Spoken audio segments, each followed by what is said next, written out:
But what opens the heaven? Prayer. Prayer opens the heaven. While Jesus was praying, the heaven opened.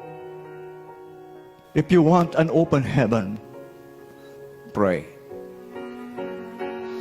If you want to experience the anointing and the power of the Spirit, pray. If you want to hear the voice of God in your spirit, pray. Would you understand?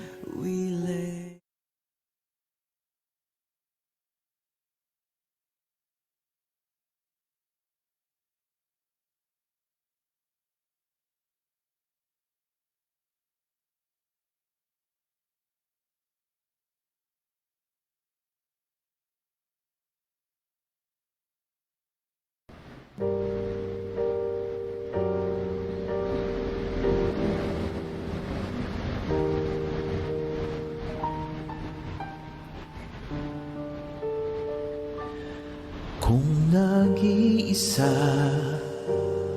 at nalulumbay dahil sa hirap mong tinataglay, kung kailangan mo ng karamay, tumawag ka at siya'y naghihintay.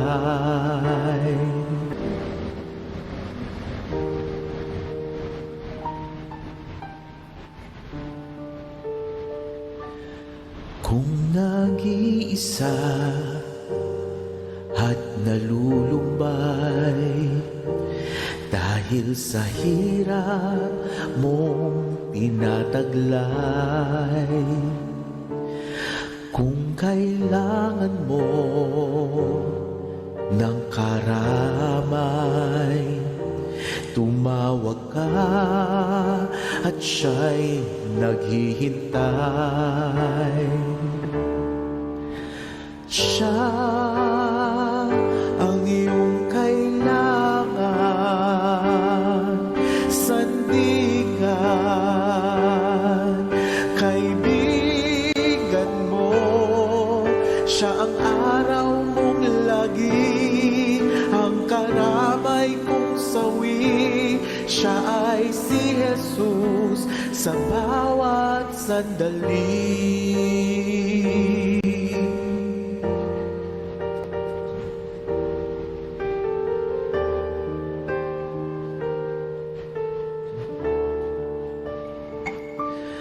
Kung ang buhay mo ay walang sigla, laging takot at laging alala,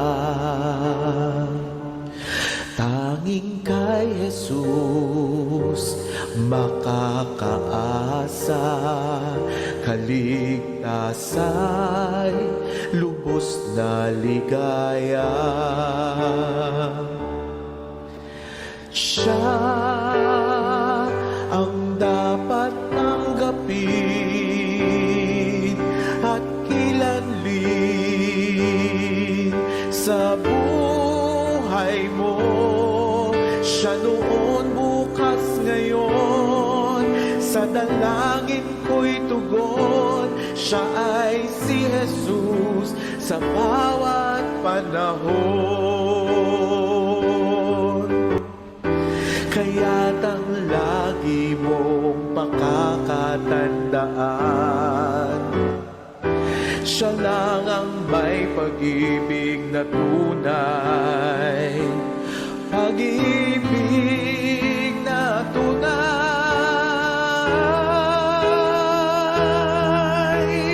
Siya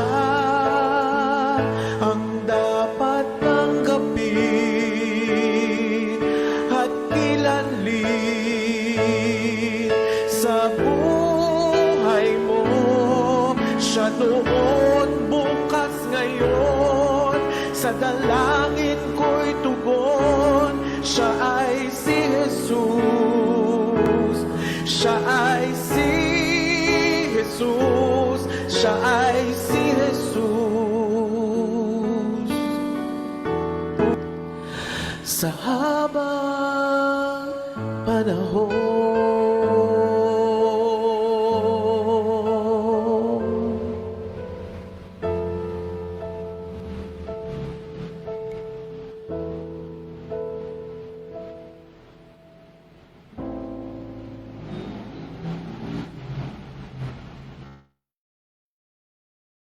Hallelujah.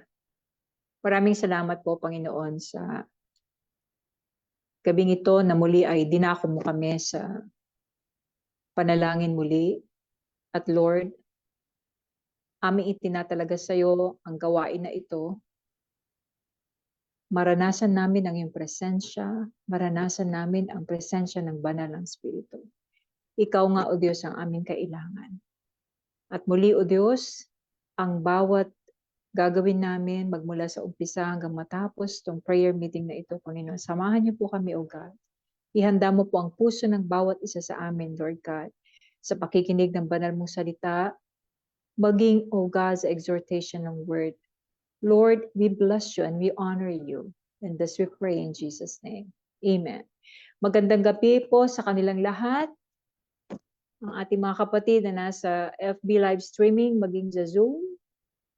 Sama-sama muli tayo na magkaisa sa panalangin at makinig sa pagbabasa ng banal na salita ng ating Panginoon. And let us just enjoy this night at sama-sama tayo na magpupurit, magpapasalamat sa ating Panginoon. At sa gabing ito, we are privileged na makasama natin ang Apilado family to read the book of Ezekiel, chapter 36 to 40.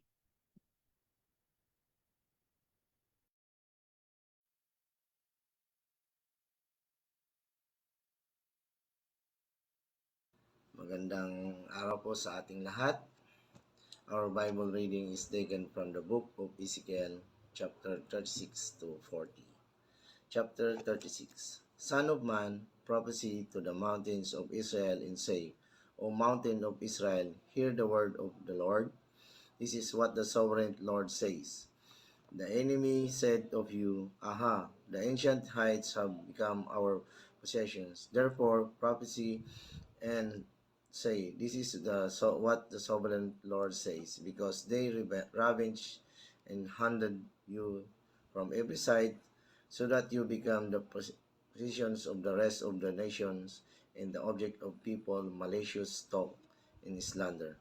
Therefore, O mountains of Israel, hear the word of the sovereign Lord. This is what the sovereign Lord says. To the mountain and hills, to the ravines and valleys, to the desolate ruins in the deserted towns that have been plundered and ridiculed by the rest of the nations around you. This is what the sovereign Lord says. In my burning zeal, I have spoken against the rest of the nation and against all Edom, for with glee and with malice in their hearts they made my land their own possessions, so that they might plunder in a pasture land. Therefore, prophesy concerning the land of Israel, and say to the mountains and hills, to the ravines and valleys, This is what the sovereign Lord says.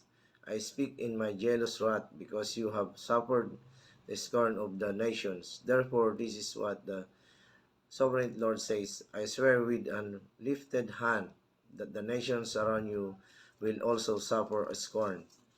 But you, mountains of Israel, will produce branches and fruit for my people Israel. For they will soon come home. I am concerned for you and will look on you with favor. You will be plowed in song and will multiply the number of people upon you, even the whole house of Israel. The towns will inhabited in the ruins rebuilt.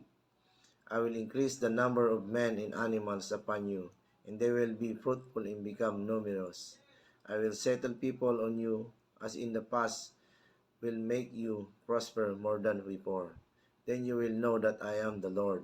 I will cause people, my people Israel, to walk upon you. They will possess you, and you will be their inheritance. You will never again deprive them of their children. This is what the sovereign Lord says. Because people say to you, You devour men and deprive your nation of its children. Therefore you will no longer devour men or make your nations childless, declares the sovereign Lord. No longer will make you hear the pounds of the nations, and no longer will you suffer the scorn of the people or cause your nation to fall, declares the sovereign Lord. Again, the word of the Lord came to me, Son of man, when the people of Israel were living in their own land, they defiled in by their conduct and their actions. Their conduct was like human monthly uncleanness in my sight. So I poured out my wrath on them because they had shed blood with their idols. I depressed them among the nations, and they were scattered the nations, and through the countries of judged them according to their conduct and their actions. And wherever they went among the nations, they profaned my holy name, for it was said of them, These are the Lord's people, and yet they had left his land. I had concern for my holy name, which the house of Israel profaned among the nations where they had gone. Therefore say to the house of Israel, This is what the sovereign Lord says, It is not for your sake, or house of Israel, that I am going to these things, but for the sake of my holy name, which you have profaned among the nations where you have gone. I will show the holiness of great name which has been profaned among the nations, the name you have profaned among them. Then the nations will know that I am the Lord, declares the sovereign Lord, when I saw myself holy through you before their eyes. For I will take you out of the nations, I will gather you from all the countries, and I bring you back into your own land. I will sprinkle clean water on you, and you will be clean. I will cleanse you from all your impurities and from all your idols. I will give you a new heart and put new spirit in you. I will remove from you your heart of stone and give you a heart of flesh. I will put my spirit in you and move you to follow my decrees and be careful to keep my laws. You will live in the land I give for forefathers. You will be my people, and I will be your God. I will save you from all your uncleanness. I will call for the grain and make it plentiful, and I will not bring famine upon you. I will increase the fruit of the trees and the crops of the field, so that no longer suffer decrease among the nations because of famine. Then you will remember your evil ways and wicked deeds, and you will lot yourself for your sins and stable practices. I want you to know that I am not doing this for yours sake, declares the sovereign Lord. Be ashamed and disgraced for your conduct, O house of Israel. This is what the sovereign Lord says. On the day I cleanse you from all your sins, I will settle your town, and the ruins will be revealed. The desolate land will be cultivated instead of lying desolate in the sight of all who pass through it. They will say, this land that was laid waste has become like the Garden of Eden. The cities that were lying in ruins, desolate and destroyed, are now fortified and habited. Then the nations around you that remain will know that I, the the Lord, have rebuilt what was destroyed, and you have replanted what was desolate. I, the Lord, have spoken, I will just do it. This is what the sovereign Lord says. Once again, I will yield to the plea of the house of Israel and do this for them. I will make their people as numerous as sheep, as numerous as flocks for offerings at Jerusalem during her appointed feast. So will the ruined cities be filled with flocks of people. Then will know that I am the Lord. Amen. Ezekiel chapter 37. The hand of the Lord was upon me, and he brought me out by the Spirit of the Lord and set me in the middle of a valley. It was full of bones. He led me back and forth among them, and I saw a great many bones on the floor of the valley, bones that were very dry. He asked me, Son of man, can these bones live? I said, Sovereign Lord, you alone know. Then he said to me, Prophesy to these bones and say to them, Dry bones, hear the word of the Lord. This is what the Sovereign Lord says. These bones I will make breath enter you, and you will come to life. I will attack tendons to you and make flesh come upon you and cover you with skin. I will put breath in you, and you will come to life. Then you will know that I am the Lord. I prophesied as I was commanded, and I was prophesying. There was a noise, rattling sound, and the bones came together to bone to bone. I looked, and tendons and flesh appeared on them, and the skin covered them, but there was no breath in them. Then he said to me, Prophesy to the breath, prophesy, Son of Man, and said to it, This is what the Sovereign Lord says. Come from the four winds of breath and breathe into this slain, that they may live. So prophesied as he commanded me, and breath entered them. They came to life and stood up on their feet, a vast army. Then he said to me, Son of man, these bones are the whole house of Israel. They say, Our bones are dried up, and our hope is gone. We are cut off. Therefore prophesy and say to them, This is what the Sovereign Lord says. O my people, I am going open your graves and bring you up from them. I will bring you back to the land of Israel. Then you, my people, will know that I am the Lord. When I open your graves and bring you up from them, I will put my spirit in you and you will live, and I will settle you in your own land. Then you will know that I am the Lord, have spoken, and I have done it, declares the Lord. The word of the Lord came to me, Son of man, take a stick of wood and write on it, belonging to Judah and the Israelites associated with him. Then take another stick of wood and write on it, Ephraim's sticks, belonging to Joseph and all the house of Israel associated with him. Join them together into one stick so that they will become one in your hand.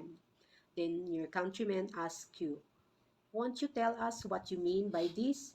Say to them, this is what the sovereign Lord says. I am going to take the stick of Joseph, which is in Ephraim's hand, and of the Israelites tribe associated with him, and join it to Judah's stick, making them a single stick of wood, and they will become one in my hand.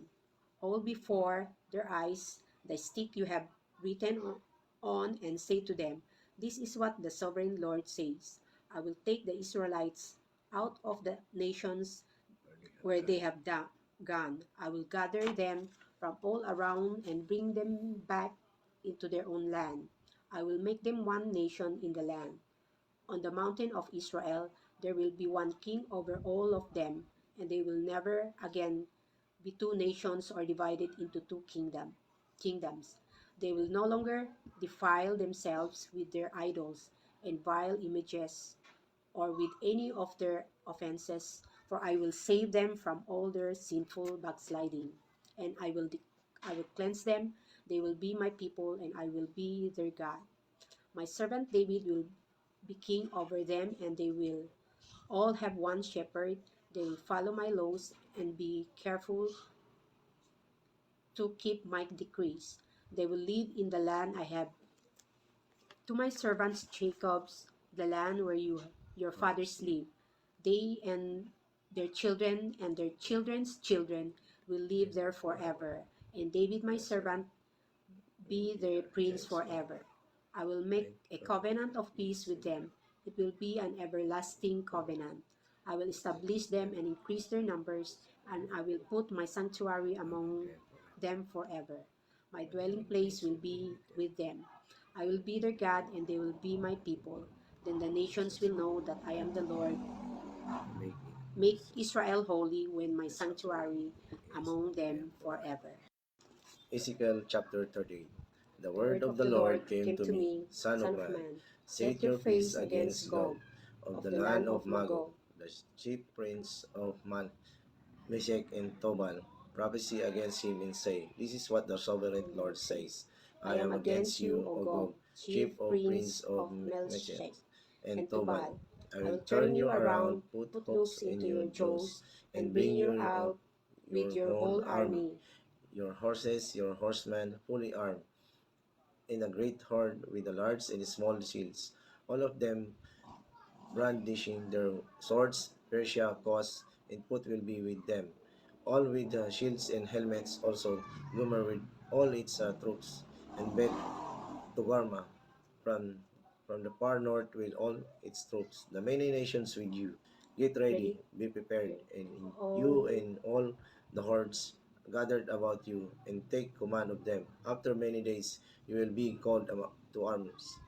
In future years you will invade a land that has recovered from the war, whose people were gathered from many nations to the mountains of Israel, which had long been desolate. They had been brought out from the nations, and now all of them live in safety. You and your troops and the many nations you will go up, advancing like a storm.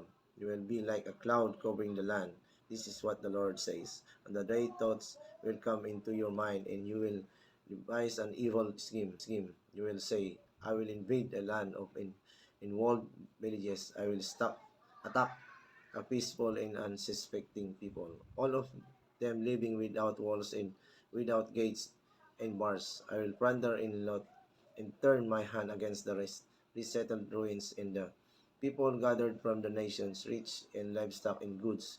living at the center of the land, Sheba and Dedan, and the merchants of Tarshish and all her villages will say to you, have you come to plunder? Have you gathered your hordes to look, to carry off silver and gold, to take away livestock and goods, to the seize much plunder? Therefore, son of man, prophesy and say to Gog, this is what the sovereign Lord says. In that day, when my people Israel living in safety, will you not take notice of it? You will come from your place in the far north, you and many nations with you, all of them riding on horses. A great horde and mighty army you will advance against my people Israel like a cloud that covers the land in days to come. O Gog will bring you against my land, so that the nations may know me when I show myself holy through you before their eyes. This is what the sovereign Lord says. Are you not the one I spoke of in former days by my servant prophets of Israel? At the time they prophesied for years that I would bring you against them. This is what will happen in that day, when Gog and attack the land of Israel. My hot anger will be aroused, declares the sovereign Lord. In my zeal and fiery wrath I declare that That at time there shall the be time there shall be a great earthquake in the land of Israel. The fish of the sea, the birds of the air, the beasts of the field, every creature that move along the ground, and all the people of the face of the earth will tremble at my presence. The mountains will be overturned, the cliff will crumble, and every wall will fall to the ground. I will summon a sword against Gog on all my mountains, declares the sovereign Lord. Every man's sword will be against his brother. I will execute judgment upon him with plague and bloodshed, and I will pour down torrents of rain, hailstone, and burning sulfur on him and on his troops, and on the many nations with him. And so I will show my greatness and my holiness, and I will make myself known in the sight of many nations. Then they will know that I am the Lord. Amen. Amen. Ezekiel chapter 39 verses 1 to 29. Son of man, prophesy against Gog and say, this is what the sovereign Lord says. I am against you, O Gog, chief prince of Meshech and Tubal. I will turn you around and drag you along. I will bring you from the far north and send you against the mountains of Israel. Then I will strike your bow from your left hand and make your arrows drop from your right hand. On the mountains of Israel you will fall, you and all your troops and the nations with you. I will give you as food to all kinds of carrion birds and to the wild animals. You will fall in the open field, for I have spoken, declares the sovereign Lord. I will send fire on Magog and those who live in safety in the coastlands, and they will know that I am the Lord. I will make known my holy name among my people Israel. I will no longer let my holy name be profaned, and the nations will know that I, the Lord, am the Holy One in Israel. It is coming. It will surely take place, declares the sovereign Lord. This is the day I have spoken of. Then those who will live in the towns of Israel will go out and use the weapons for fuel and burn them up, the small and large shields, the bows and arrows, the war clubs and spears. For 7 years they will use them for fuel. They will not need to gather wood from the fields or cut it from the forests, because they will use the weapons for fuel. And they will plunder those who plundered them and loot those who looted them, declares the sovereign Lord. On that day I will give Gog a burial place in Israel, in the valley of those who travel east toward the sea. It will block the way of travelers, because Gog and all his hordes will be buried there. So it will be called the valley of Hamon Gog. For 7 months the house of Israel will be burying them in order to cleanse the land. All the people of the land will bury them, and the day I am glorified will be a memorable day of them, declares the sovereign Lord. Men will be regularly employed to cleanse the land. Some will go throughout the land, and in addition to them, others will bury those that remain on the ground. At the end of the 7 months, they will begin their search. As they go through the land and one of them sees a human bone, he will set up a marker beside it until the grave diggers have buried it in the valley of the Hamongog. Also, a town called Hamona will be there, and so they will cleanse the land. Son of man, this is what the sovereign Lord says. Call out to every kind of bird and all the wild animals. Assemble and come together from all around to the sacrifice I am preparing for you, the great sacrifice on the mountains of Israel. There you will eat flesh and drink blood. You will eat the flesh of mighty men and drink the blood of the princes of the earth, as if they were rams and lambs, goats and bulls, all of them fattened animals from Bashan. At the sacrifice I am preparing for you, you will eat fat till you are gluttoned, and drink blood till you are drunk. At my table you will eat your fill of horses and riders, mighty men and soldiers of every kind, declares the sovereign Lord. I will display my glory among the nations, and all the nations will see the punishment I inflict and the hand I lay upon them. From that day forward, the house of Israel will know that I am the Lord their God, and the nations will know that the people of Israel went into exile for their sin, because they were unfaithful to me. So I hid my face from them and handed them over to their enemies, and they all fell by the sword. I dealt with them according to their uncleanliness and their offenses, and I hid my face from them. Therefore, this is what the sovereign Lord says: I will now bring Jacob back from captivity, and will have compassion on all the people of Israel, and I will be zealous for my holy name. They will forget their shame and all the unfaithfulness they showed toward me when they lived in safety in their land, with no one to make them afraid. When I have brought them back from the nations and have gathered them from the countries of their enemies, I will show myself holy through them in the sight of many nations. Then they will know that I am the Lord their God. For though I sent them into exile among the nations, I will gather them to their own land, not leaving any behind. I will no longer hide my face from them, for I will pour out my spirit on the house of Israel, declares the sovereign Lord.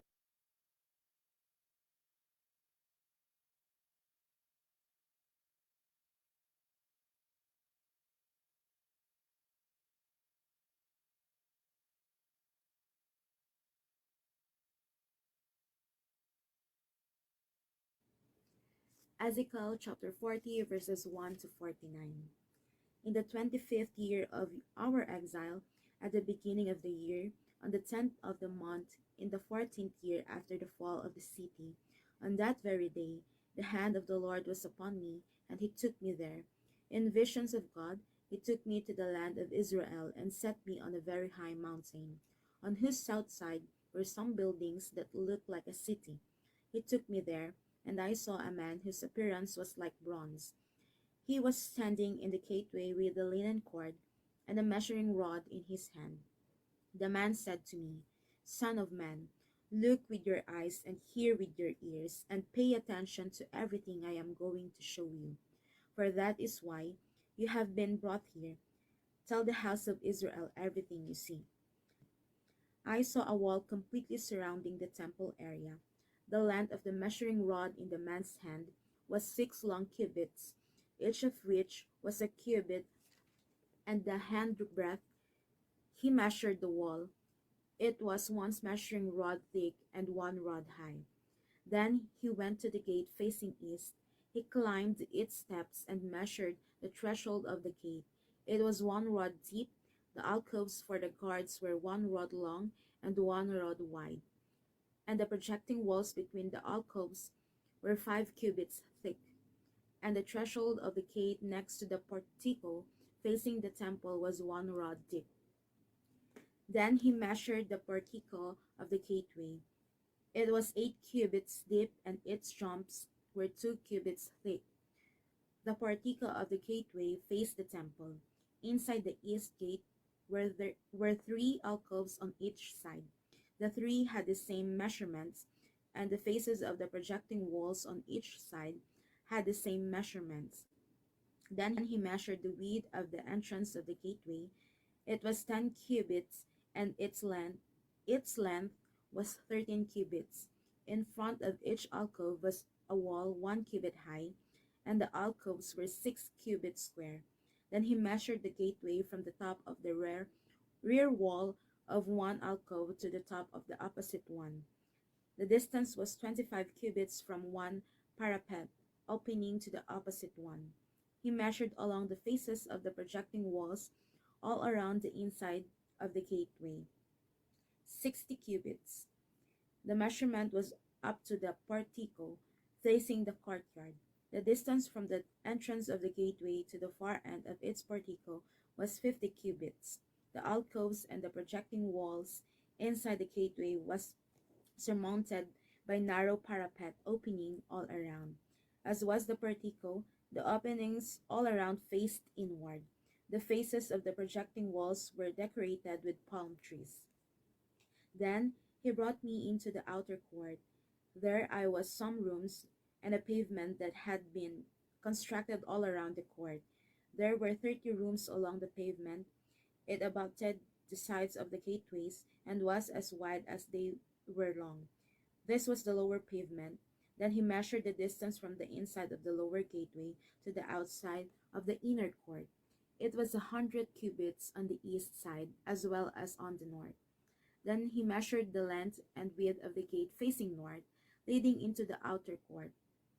Its alcoves, 3 on each side, its projecting walls, and its portico had the same measurements as those of the first gateway. It was 50 cubits long and 25 cubits wide. Its openings, its portico, and its palm tree decorations had the same measurements as those of the gate facing east. 7 steps led up to it, with its portico opposite them. There was a gate to the inner court facing the north gate, just as there was on the east. He measured from one gate to the opposite one. It was 100 cubits. Then he led me to the south side, and I saw a gate facing south. He measured its jambs and its portico, and they had the same measurements as the others. The gateway and its portico had narrow opening all around, like the openings of the others. It was 50 cubits long and 25 cubits wide. 7 steps led up to it, with its portico opposite them. It had palm tree decorations on the faces of the projecting walls on each side. The inner court also had a gate facing south, and he measured from his gate to the outer gate on the south side. It was 100 cubits. Then he brought me into the inner court through the south gate, and he measured the south gate. It had the same measurements as the others. Its alcoves, its projecting walls, and its portico had the same measurements as the others. The gateway and its portico had openings all around. It was 50 cubits long and 25 cubits wide. The porticos of the gateway around the inner court were 25 cubits wide and 5 cubits deep. Its portico faced the outer court. The palm trees decorated its jambs, and 8 steps led up to it. Then he brought me to the inner court on the east side, and he measured the gateway. It had the same measurements as the others. Its alcoves, its projecting walls, and its portico had the same measurements as the others. The gateway and its portico had opening all around. It was 50 cubits long and 25 cubits wide.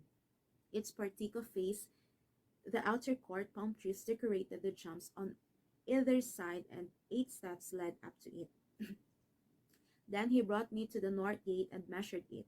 It had the same measurements as the others, as did its alcoves, its projecting walls, and its portico.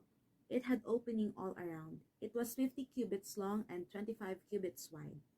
Its portico faced the outer court. Palm trees decorated the jambs on either side, and 8 steps led up to it. A room with a doorway by the portico, in which of the inner gateways where the burnt offering were washed. In the portico of the gateway were 2 tables on each side, on which the burnt offerings, sin offerings, and guilt offerings were slaughtered. By the outside wall of the portico of the gateway, near the steps of the entrance to the north gateway, were 2 tables, and on the other side of the steps were 2 tables.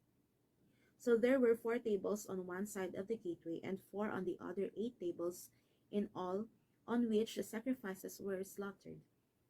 There were also 4 tables of dressed stone for the burnt offerings, each a cubit and a half long, a cubit and a half wide, and a cubit high.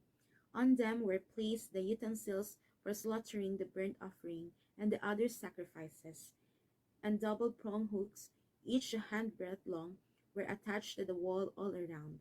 The tables were for the flesh of the offering. Outside the inner gate, within the inner court, were 2 rooms, one at the side of the north gate and facing south, and another at the side of the south gate and facing north. He said to me, "The room facing south is for the priests who have charge of the temple, and the room facing north is for the priests who have charge of the altar.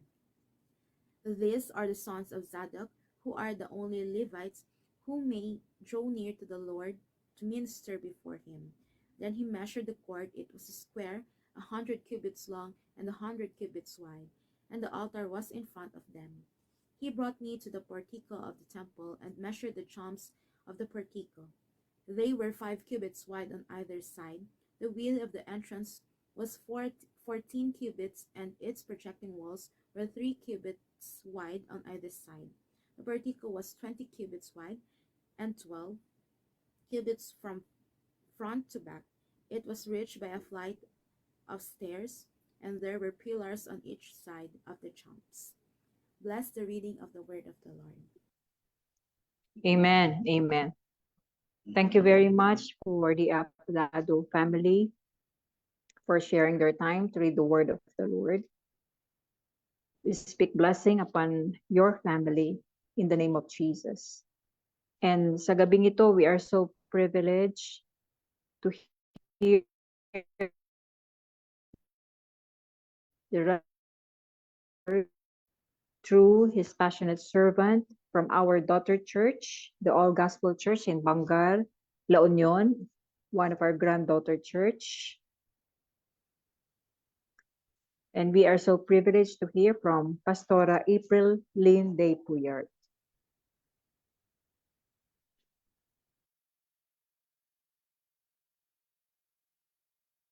Good evening po sa bawat isa sa atin, sa lahat po ng nakikinig via Zoom and Facebook Live. Good evening po sa bawat isa. So let us pray. Lord, maraming salamat po sa kabutihan mo. Salamat, O Diyos, sa pagmamahal at habag mo sa bawat isa sa amin as we start listening to your words. Apo Diyos, linisim iti puso kunti panunot mi tapno kasta adda o Dios nga maawatan mi dagiti sasaom kon marisig mi o Dios dagiti payat mo nga ibaga kada kami ket Lord bendisyonam dagiti lapayag mi bendisyonam ti biag mi bendisyonam dagiti sasaom o Dios ket sikati maidaydayaw awan iti sabalin Lord ket daytoy ti kararag ko in Jesus name we pray. Amen and amen. So our theme for today is the promise of restoration, new heart and new spirit. So in Ezekiel chapter 36 verses 26 to 27, sabi niya dito in English, "I will give you a new heart and put a new spirit in you. I will remove from you your heart of stone and give you a heart of flesh.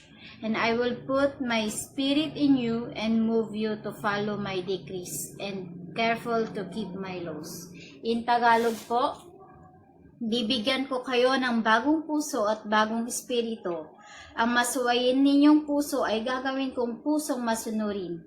Bibigyan ko kayo ng aking espiritu upang makalakad kayo ayon sa aking mga tuntunin at masunod ninyong mabuti ang aking mga utos. In Tagalog po, bibigyan ko kayo ng bagong puso at bagong espiritu. Ang masuwayin ninyong puso ay gagawin kong pusong masunurin. Bibigyan ko kayo ng aking espiritu upang makalakad kayo ayon sa aking mga tuntunin at masunod ninyong mabuti ang aking mga utos. Amen. So, Ezekiel prophesied during a time of exile and devastation for Israel. Despite of their sins and exile, God promises to restore Israel and give them a new heart. demonstrating His ultimate faithfulness and power to transform lives. So makikita natin in the preceding chapters of Ezekiel, yung mga share po ng mga naunang nag-share, makikita natin kung gaano kalaki or gaano kalala yung mga kasalanan ng nagawa ng mga Israelita. But despite of that, God, nangako pa rin ng ating Panginoon na i-restore niya ang kanyang bayang pinili at bibigyan niya ng panibagong puso at panibagong espiritu ang mga taong ito na kanyang minamahal. To demonstrate, para maipakita po yung kanyang faithfulness and power, yung kanyang kapangyarihan na mag-transform po ng buhay. Dahil naniniwala po tayo na wala pong imposible sa ating Diyos. And kaya niyang gawin lahat. The shame and desolation, because of their actions and conduct, their disobedience to the Lord, nagawa nilang pinahiya ang pangalan ng Diyos at dumating sa kanila ang judgment ng Diyos. The purpose of shame. So, God allowed this shame to serve as a reminder of His holiness and to motivate them to seek restoration. Hinayaan po ng Diyos na laitin or ipahiya ang kanyang pangalan para makita po nila that they need God. Kasapulan da iti restoration ni Apo Diyos. Tapno isik da jero pa ni Apo Diyos. So, the restoration is motivated by God's desire to uphold His holy name, which had been profaned among nations due to Israel's unfaithfulness. In Ezekiel chapter 36 verses 22 to 23. This shows that the actions are rooted in His character, in His desires to be known as holy and righteous. So, ano yung promise ng Panginoon sa mga taong ito ng Israel? So, may dalawa po dito, which is yung manabasa natin sa verses 26 and 27 ng chapter 36 ng Ezekiel. So, the God's promise of renewal, ang una po is a new heart. Bibigyan ng Panginoon ng panibagong puso. Sabi niya sa verse 26, I will give you a new heart and put a new spirit in you. I will remove from you your heart of stone and give you a heart of flesh. So, pinangako po ng ating Panginoon na bibigyan sila ng panibagong puso. God promises to restore Israel not only physically, but also spiritually. This restoration involves giving them a new heart that is as tender as flesh, so that they will respond to God's word. So in Ezekiel chapter 11, verses 20 or 19 to 20. 19 to 20.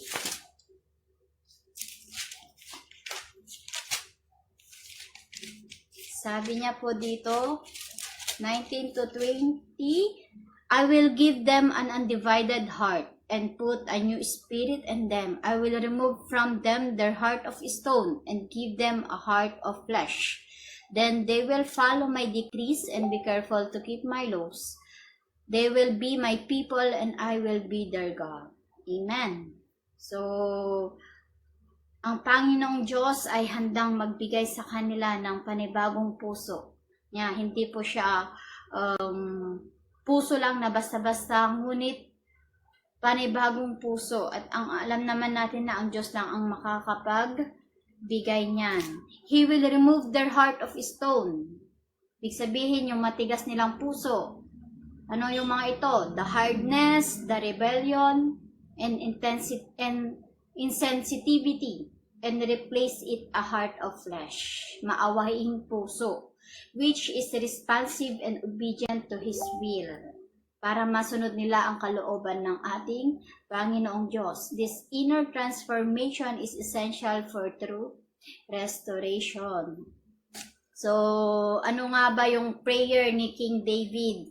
Makikita natin sa Psalm chapter 51 verses 7 to 11. Cleanse me with hyssop, and I will be clean.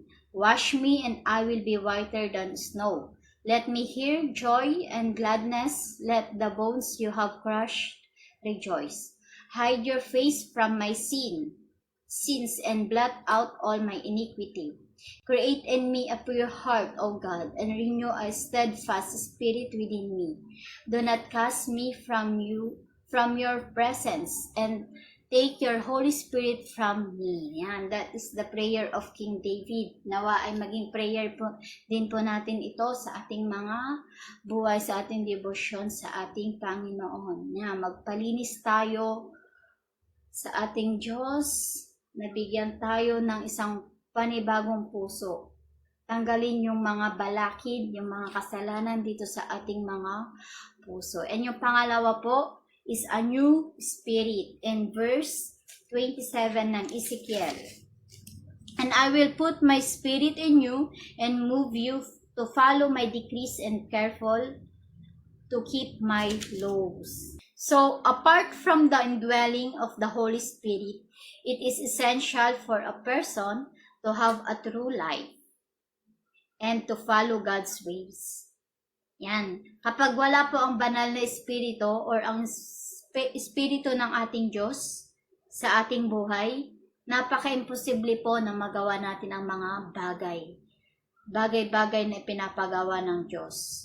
So, wag po tayong mag-rely sa ating mga kakayahan, wag po tayong mag-rely sa ating katalinuhan, bagkos mag-rely po tayo sa kapangyarihan ng banal na espiritu. It is essential that we remain open to the voice and guidance of the Holy Spirit. We need the guidance of the Holy Spirit. Yung voice nawa ng Holy Spirit, yung siyang pinapakinggan natin upang sa ganon masunod natin, magawa natin yung kanyang kalooban sa ating mga buhay. And Ezekiel chapter 37 verse 14. Sabi niya, I will put my spirit in you and you will live, and I will settle you in your own land. Then you will know that I, the Lord, have spoken, and I have done it, declares the Lord. In Ezekiel 39 verse 29. I will no longer hide my face from them, for I will pour out my spirit on the house of Israel, declares the sovereign Lord. Amen. So as a result of this transformation, God's people will live in the land promised to their forefathers, and they will know that He is the Lord. In Ezekiel 36 verse 28, you will live in the land I give your forefathers. You will be my people, and I will be your God. This restored relationship with God brings peace, security, and blessings. Kapag tayo po ay na-transform, na bago po yung ating puso, nagkaroon tayo, nililid tayo ng banal na espiritu, it will restore our relationship to God, to Him. So, magbibigay po siya ng kapayapaan, security, and yung ating pong relasyon sa Kanya ay mas maging matibay pa. And we will receive all kinds of blessings sa ating Panginoong Diyos. So, mga kapatid, naniniwala ako na ang Diyos, pinangako niya yung restoration. Hindi lang sa bansang Israel, ngunit pati rin sa atin na nananampalataya sa Kanya.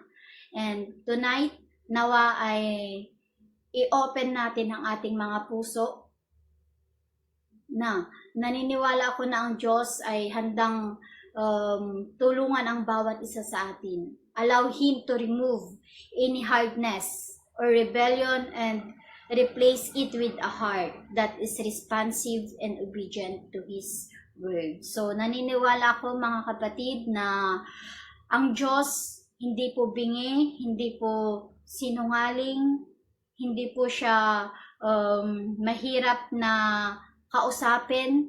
Na let us open our hearts this night. So, tayo po ay manalangin. O Diyos na makapangyarihan sa lahat, kami po ay papakumbaba sa lahat po ng aming mga pagkakamali, sa lahat po ng aming mga pagkakasala. Sa oras na ito, O Lord, restore our relationship to you. Kung kami man po ay nagkasala and hindi ka po namin hinayaan na mag-move sa aming buhay, naging matigas po yung aming puso, lumayo po kami sa inyo, Lord God. This time, O Diyos, kami po ay lumalapit. Kami po, Lord God, ay humihingi, Lord God, ng restoration, Lord God. And nawa ang aming buhay, Lord God, ay sa iyo lamang, O Diyos. Linisin mo kami, Lord God, sa oras na ito at patuloy na gamitin mo kami para masunod po ang iyong kalooban. Salamat po sa banal mong Espiritu. Salamat po, O Diyos. Salamat na patuloy na kumikilos ka sa aming mga buhay. So kayo po ang mapapurihan at madakila. In Jesus' name, amen and amen.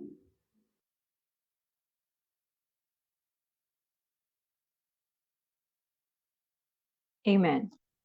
Maraming salamat, Pastora Aprilyn, for reminding us of God's promise of restoration. At ito ay hindi lamang sa bansang Israel noong kapanahunan ni Propetang Ezekiel, kundi magpahanggang ngayon sa ating henerasyon. The promise of God's restoration, a new heart and a new spirit. Gagawin lang po natin is to respond and be obedient to God. Amen. Hallelujah. Sa gabing ito, samahan ninyo ako mga kapatid na dumako tayo sa panalangin. At saan man kayo dako naroon sa gabing ito, let there be an atmosphere of prayer in your hearts. At idulog natin sa panalangin. Maniwala tayo at magtiwala sa Panginoon. Sa kanyang pangako, na kapag idinulog natin ang mga panalangin ito, with thanksgiving in our hearts, nakikinig ang ating Panginoon. And we know that there is an open heaven right now. As we all together pray, pagkaisahin natin ang ating spirito, pagkaisahin natin ang mga puso para sa panalangin sa gabing ito. As we lift up in prayer for the church vision, the church vision of 2030. Let us pray of the AOG Philippines, that there will be 2013 churches that will be planted, that our daughter and granddaughter churches will be doubled, that the AGC men, WM and youth will establish one church in 3 years. Hallelujah. Salamat po, O Diyos. With thanksgiving in our hearts, Lord, we humble ourselves. Linisin mo po ang puso namin sa gabing ito. Ang puso ng bawat isa sa amin will be a responsive heart before you, Lord God. It is through prayer, Lord, that heaven is open. And we thank you for this privilege that we are connecting our hearts, Lord God, to your heart. And this evening, Lord, we want to lift up to you the Church Vision 2030. And this would be possible, Lord God, kung ang bawat isa sa amin ay tulong-tulong. Pagkaroon ng puso, Panginoon, na susunod kung ano ang iniuutos mo. And that is commissioning us, O God, to go out from our comfort zone. Lord, magkaroon kami ng kabigatan, O Diyos, na ibahagi ang banal mong salita. Saan man lugar mo kami dinako, maging sa loob ng aming tahanan, sa loob ng eskwelahan, sa aming mga workplaces. Lord, dalangin po namin, O God, na magkaroon, O God, ang bawat isa sa amin ng kabigatan na maibahagi ang banal mong salita. Lord, kailangan namin ang banal na Espiritu that will move us, O God. Magbibigay sa amin, Lord, ng boldness, O God, na magbahagi ito ng banal mong salita. Magbahagi, Panginoon, ng katotohanan. O God, maging ito ang burden na aming mga puso for tonight, Lord God. Lord, sa bawat gagawin po namin, nandun ang puso namin na nanalangin, O God. And we could start doing this, O God, in prayer. For those people, Lord God, na gusto naming dalhin sa iyo. Gusto naming makaranas sila ng kaligtasan, Panginoon. Lord, maging intentional ang bawat isa sa amin na dumako sa panalangin. Idulog sa iyo, Panginoon, ang mga taong gusto namin mabahagian, O God. And in that way, Lord, your church will multiply. And each one of us, oh God, for 2025, if each one of us just bring one soul, God, there will be a great rejoicing in heaven. Your word have said. We bring along, oh God, members of the family who are unsaved, our friends, our relatives, our office mates who are unsaved. God, there will be great rejoicing in heaven. And that is our deep prayer for tonight, God. Nang bawat mananampalataya, Panginoon, ay magkaroon ito ang kabigatan ng Diyos. Bless every leaders of the church, the elders and deacons of the church. Lord, that they will be moved to do the Great Commission. They will be intentional, Lord God, to attend prayer movements. That every member, Lord, will be intentional in their prayer lives, in their devotion. That every family, God, ay sama-sama, joining together in prayer. Move every heart, oh God. Renew that heart and that spirit, that we will be intentional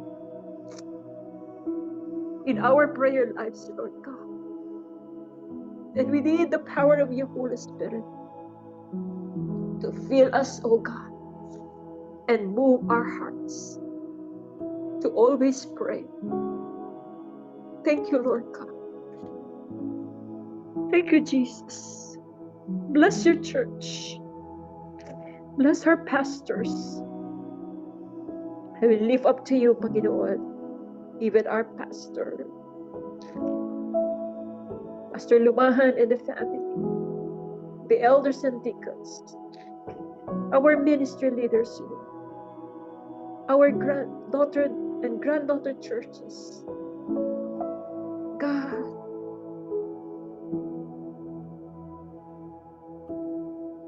magkaroon po kami ng pagkakaisa upang, O Diyos, mag-multiply ang iyong iglesia. At Lord, gagawin namin ito with urgency, God, as you have been calling us, Lord, to be intercessors, to be a responsible watchman, a prayer warriors, in the name of Jesus. Bring forth your church, God, and there will be great revival in every church in the name of Jesus. In every family, so God, in Jesus' name. We thank you, Lord God. And this is our prayer in Jesus' name. And even, Lord God, we lift up to you, O God, our nation, the Philippines. Nalalapit na naman po ang eleksyon, O Diyos. Sa ngayon, Panginoon, there are rampant killings, O God, all over the country. O Lord, gaya ng nabasa namin sa libro ng Ezekiel, may mga katumbas Panginoon, na punishment sa mga nasyon na nagkasala. But Lord, you are looking for just one to intercede. And they will be spared from your wrath. Because in your wrath, you remember mercy, O God. Lord, we pray in the name of Jesus. And we lift up to you our country. Have mercy, Lord, in the name of Jesus.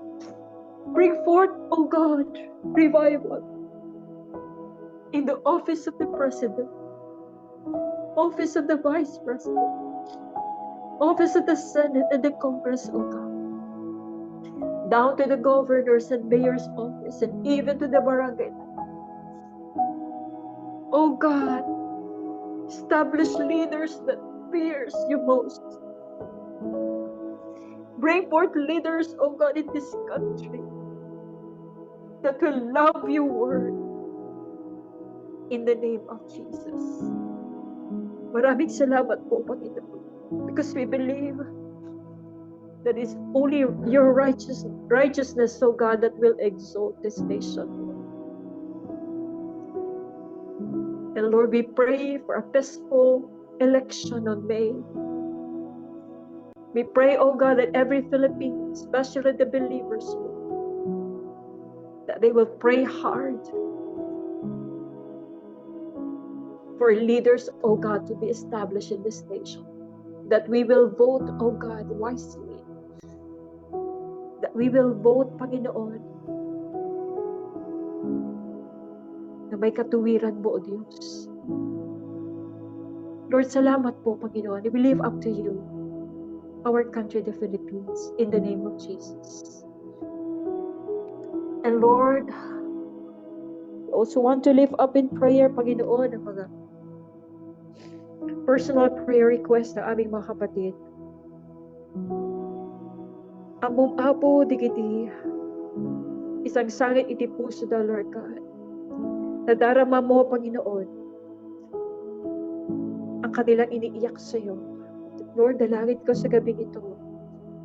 We say yes and amen, Panginoon, of all the desires and prayers of their heart in the name of Jesus. We lift up to you, Panginoon, our sister Vivian Flores, who is suffering from stage 3 cancer. Your hand is not too short, Panginoon, sa kanya. Iabot mo ang iyong mapagpalang kamay, Panginoon. Maranasan niya, O God, ang healing that comes from you, not only physically, Lord, but Lord, spiritually. Maranasan niya that you are His great physician, Lord God. But the stripes of Jesus, you promise healing. At sa mga kapatiran din po namin ng mga iba't ibang klase ng karamdaman. Karamdaman sa mata, sa tenga, Panginoon, sa puso. In whatever parts of their bodies, oh God, in the name of Jesus. Lord, bring forth healing. For there is power in the name of Jesus, and by the blood of Jesus, and by the stripes of Jesus, we are healed. Thank you, Lord. Thank you, Lord God. We bless your name, Lord Jesus. We exalt you, O God. Salamat po, Panginoon, sa gabing ito. That once again, pinagsama-sama po kami sa panalangin. And Lord, we just declare your blessing upon each and every one, Panginoon, na nakaisa sa amin sa panalangin sa gabing ito. At maranasan namin, Panginoon, muli the love of the Father, the grace of our Lord God Jesus Christ, and the fellowship of the Holy Spirit be upon us all. In the name of the Father, and of the Son, and of the Holy Spirit, all these things we pray in the name of Jesus. Amen and amen. Hallelujah. Maraming salamat po muli sa pagkakakiisa po sa amin for tonight. God bless us all po. Good evening to each and every one.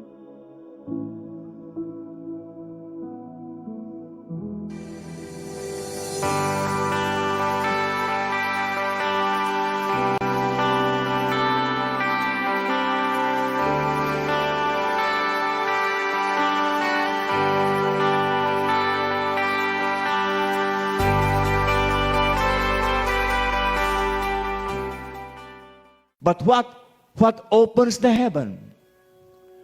Prayer. Prayer opens the heaven.